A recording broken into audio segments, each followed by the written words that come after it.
Welcome back.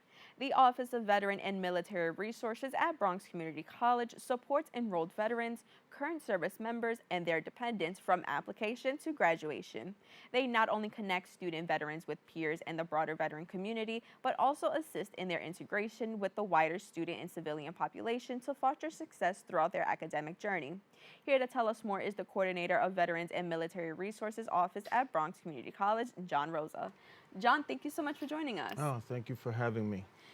So to start off, let's talk about it. Can you provide an overview of the services that the Office of Veteran and Military Resources offers to their veterans, current service members, and dependents at BCC? Sure, we help them from the beginning, from admissions. We have a good relationship with the admissions office. So once a veteran applies through the application process, they self-identify on the application, and then we receive that information from the admissions office.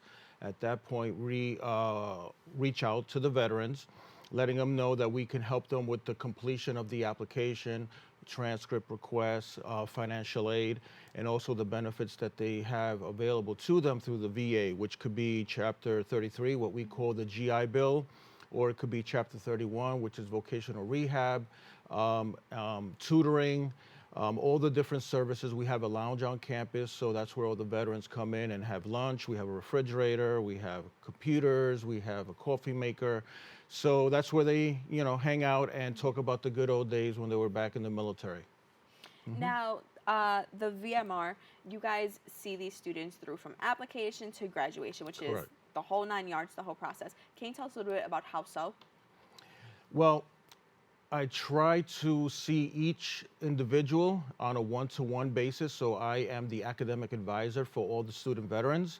So in that process, not only do I advise them on what courses they need to take, but we also talk about what majors we have at the college.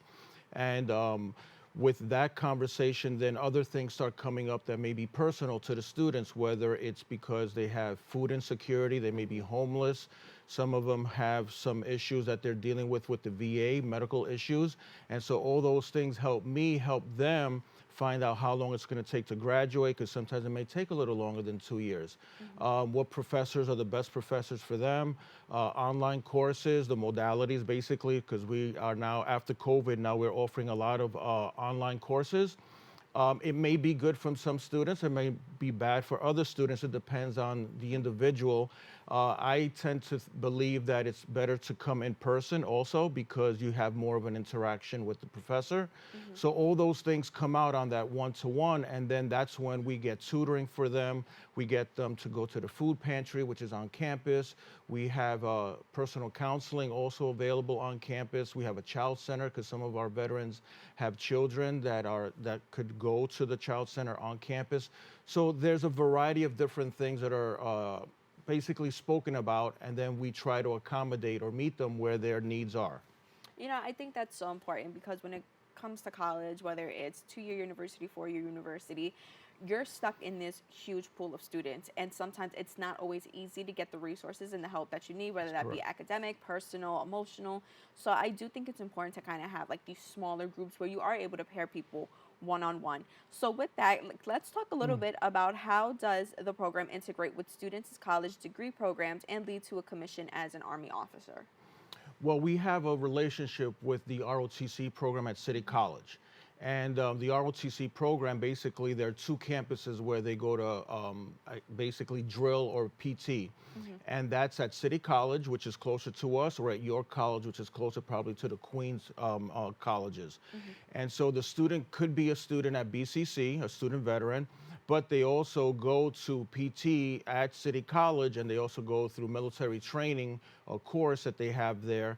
And then in that process, for the first 2 years, they are being reviewed by the ROTC program. And by the end of the second year, beginning of the third year, is when they're offered a contract to actually enroll and be part of the ROTC program.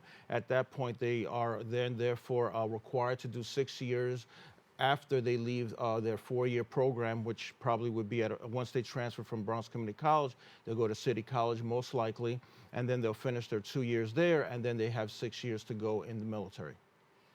And so also, the VMR assists with processing various veteran-specific educational benefits. So let's talk a little bit about the significance of the programs like the post 9/11 GI Bill and vocational rehabilitation in supporting veterans' education.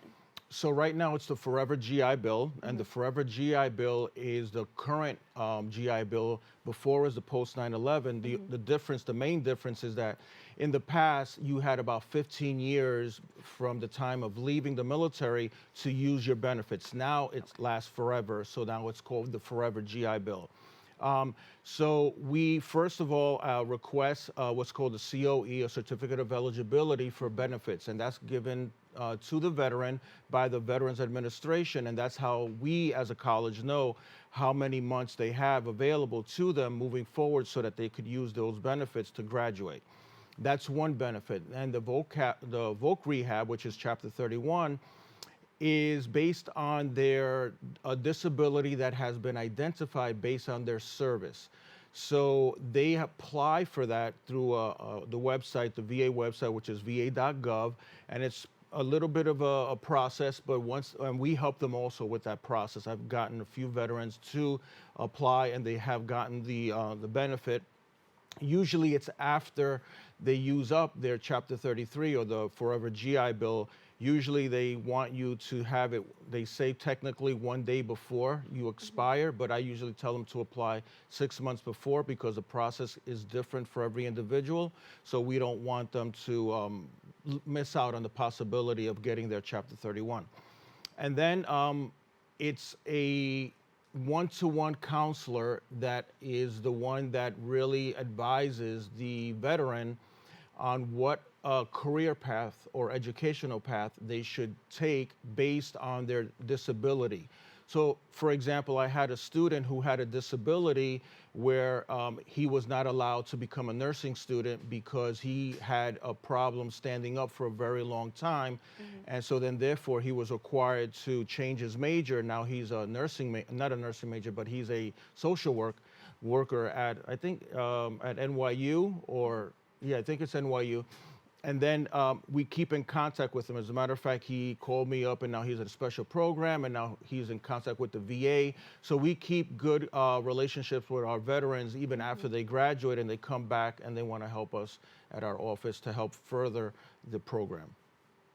I think that's so important. And something else that I want to talk about is, how does CUNY through the VMR support students who are called away to duty during their college career? What measures are in place for a seamless transition back to their studies?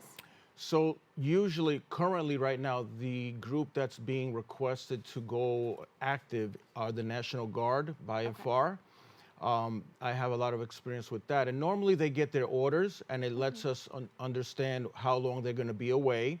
And then there's a conversation usually between me and the veteran, the student veteran. And then we ask whether they think that they could do online work Hmm. and communicate that information to the professor. And some professors would be okay with it. And so the veteran can complete the rest of the semester online if they have access to the internet and a computer based Hmm. on where they're assigned to go to. Sometimes that's not possible because they're working very, very long hours. It could be 18 hours a day. And so they're kind of tired, and the rest of the time that they want to, sleep or something like Hmm. that. So in those cases, depending on at what point of the semester they're leaving for active duty, it could be that the professor will give them an incomplete or might give them a actual letter grade. It all depends. It really varies, but we try to work with the veterans so that they don't lose time and not have to repeat the semester because of this situation. 100%. I think that's so important. And to wrap up, John, I just want to thank you so much for joining us today. Thank you for having me.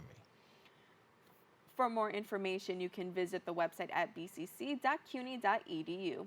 Don't go anywhere. We'll be back with more Open right after this.